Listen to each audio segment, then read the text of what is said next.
Good day, everybody. I want to talk about taking the right road. It's certainly a very treacherous world today. It's harder to find a job and to keep a job. It's harder to become the type of person that you want to be. So many impediments along the road.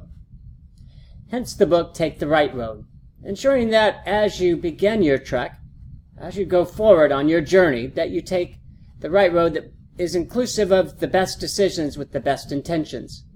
First, a quote.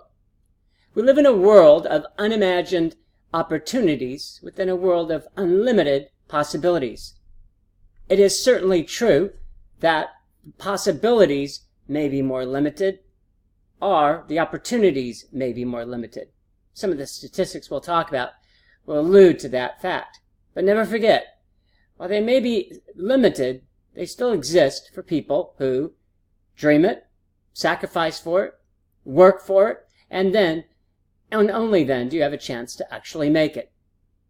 In fact, the most consequential ambition we have today is to find and keep a good job. The most consequential lesson is that you're going to have to do it on your own. That's what we've learned. We can't rely on our parents, our family, and friends as much as before, mainly because they have fewer tools in the toolbox. But again, if you can dream it, sacrifice for it, risk it, and then work for it, then you really do have a chance to actually make it. You have to use your talents and your educations and your experiences. You can do that to do something great. It's consistent with the belief that I've always followed, is to be someone good so that you can do something great. It's a different world today. Let's talk about that. We are treated more fairly, equally. Schools are more progressive. Diseases are gone and lifespans have been strengthened and lengthened. There's unimagined products such as the cell phones and Facebooks. There's a rising standard of living with gainful employment, including great health care. It wasn't like it used to be in the 1940s and 50s. At one point, the U.S. produced 40% of all the goods and services in the world, 75% actually of all cars, and we only had 6% of the entire population. It's a great time to look for a job if you're in the United States. When you are producing that much, when you are creating actually 40% of the goods and services, only 6% of the population, you actually have quite an advantage in the world. But what happened is that after World War II, many of these countries rebuilt their economies, whether it's Japan or West Germany at the time, England, Italy, France. They rebuilt their countries, and in particular their manufacturing sectors, and they created newer products, newer systems. The United States got, in some ways, old and tired, raised prices, priced themselves out of the market. And by the 1970s, these products were now entering the market. It became a troubling time for the United States. What we do know is that you can accept your fate, or you have to have the will to change it. It's not just the United States that needs to change the way they create and manufacture and market products, but it's also us as we look to obtain those opportunities and possibilities that still exist. It is a different industry in the world today. In the late 1700s, 90% of the U.S., which is about 40 million people, were in farming. That was the era of what we called the rugged American, the person who made it on their own through hard work, sacrifice, thrift, and taking a chance. By the 1800s, farming was reduced to only 64% of the United States population working in that industry. Still a significant amount, but you saw the rise of the steam engine and the internal combustion engine, electricity. By the late 1800s and early 1900s, you see manufacturing, which was creating textiles and telephones, steam engines, sewing machines, later followed by automobiles, planes, radios, rockets, and TVs. During this time, we eradicated polio and found cures for measles and mumps and rubella, smallpox, TB, and malaria. We crafted and created dams and buildings that became skyscrapers and bridges, invented the computers, all in a little over 200 years. Went from industry to industry. Today we see that services, not goods, services account for about 66% of the United States' total economic activity. It's just some years ago, in the 1970s, that 26% of the U.S. population that was worked in manufacturing. Now it's 17%. and it's projected to be 10% very soon. In fact, the number is closer to 10% when you determine the actual amount of manufacturing in the private sector. In 1990, more people worked in manufacturing than in any other sector in 36 states. By 2014, that figure was down to only 7.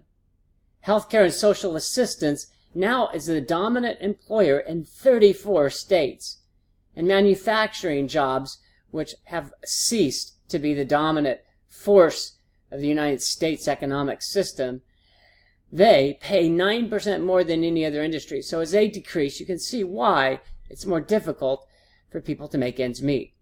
It's the high cost of doing business in the United States. Higher salaries, benefits, taxes, government regulations, land acquisitions, construction, liability costs. All good things if you're an employee. If you're an employer, it's becoming more difficult to make a living. As a result, we see the rise of what I often call the inhuman employee. Instead of human resources, it's actually inhuman resources. We call them robots.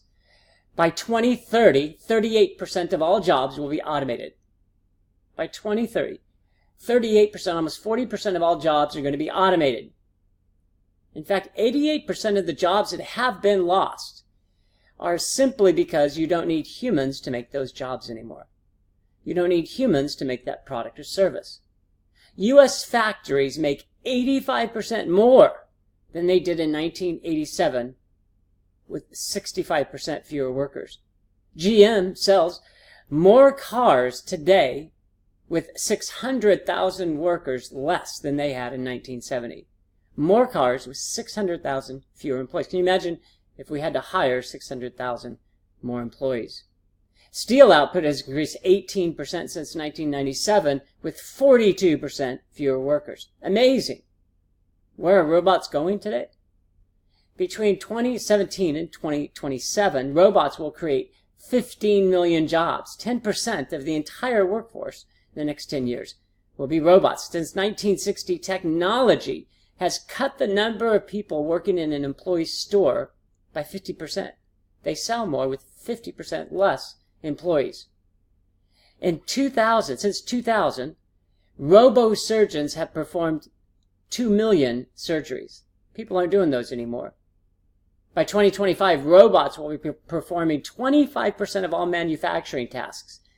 And incredibly, by 2030, they expect 25% of our military armed forces to be robots. Amazon already uses 45,000 robots in its fulfillment centers.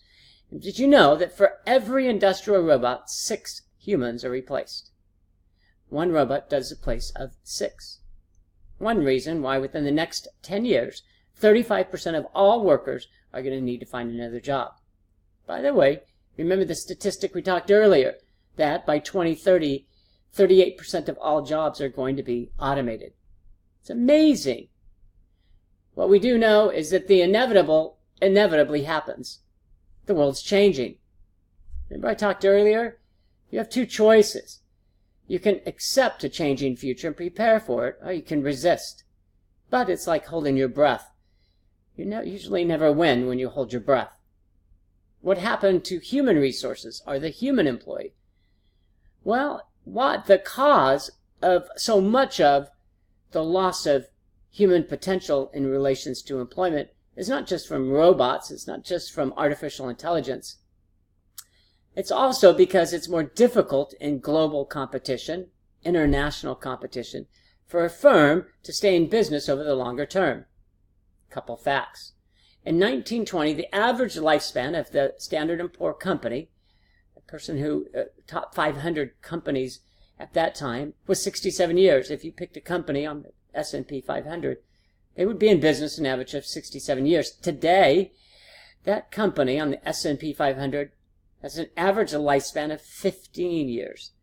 It's hard to have loyalty when you're in business 25% of what happened in 1920. The average firm ceases to exist after 10 years. The average firm. It could be from bankruptcy, but also from acquisition mergers. In 2016, the median employee was in their job 4.2 years. It used to be 4.6 years just in 2014. So it's fallen from 4.6 to 4.2 in just a few years. It's an amazing statistic. The median of a person in their job is only 4.2 years. Today, the average employee by the time they're 40 can expect to have 12 to 15 different jobs. Why? It just costs too much to employ somebody. Robots can work 24 hours a day. Robots don't get sick, and they also don't unionize, nor do they strike. When you look at the average employee today, it makes $24.33 an hour.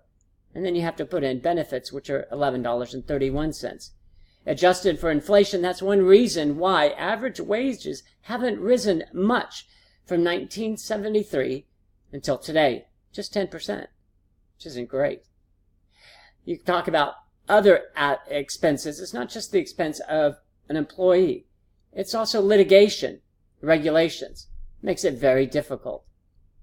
As a result, the labor participation rate, which is the percentage of the entire population that's either actively employed or looking for work, has declined from 67% in the mid-2000s to now 63%. And in World War II, it's 58%. It was right after the Great Depression. So just think, from the mid-2000s to today, the labor participation rate has fallen from 67 to 63. 4% may not sound like a lot. It's a tremendous amount. The employment population ratio, which is the percent of all those in working age, including those who stop looking for work, has dropped from 60% in 2000. Has dropped to 60% in 2018, which is a low not seen since 1985. In fact, if you look at the last 10 years, 90% of all jobs were created what's called contingent or contract, not full-time. 40% of workers now are what's called contingent. They have no regular income and benefit. It's up from 30% in just 2005. Almost 50% of all jobs pay less than $18 an hour, and about 18% of employees now work part-time. Is that bad? It's up from 13% in 1968. 1968. We have more part-time people today than in 1968. What are the consequences? 80% of workers, 80% now work paycheck to paycheck. 25% of workers can't make ends meet at the end of the month. An amazing statistic. One reason why 18% of workers have reduced their retirement contributions, and why about 30% of full-time employees now have, yes, a second job. So, we can dream the unattainable and you can hope for the improbable, but you must do the possible. Hopefully, by presenting this information from the book Take the Right Road, gives you a background on where our world is going. Hopefully, it also prompts you to prepare for something different. Something that you can achieve in relation to economic security and prosperity if you know where the future is going and you prepare to excel. Thanks, everybody. Enjoy the day.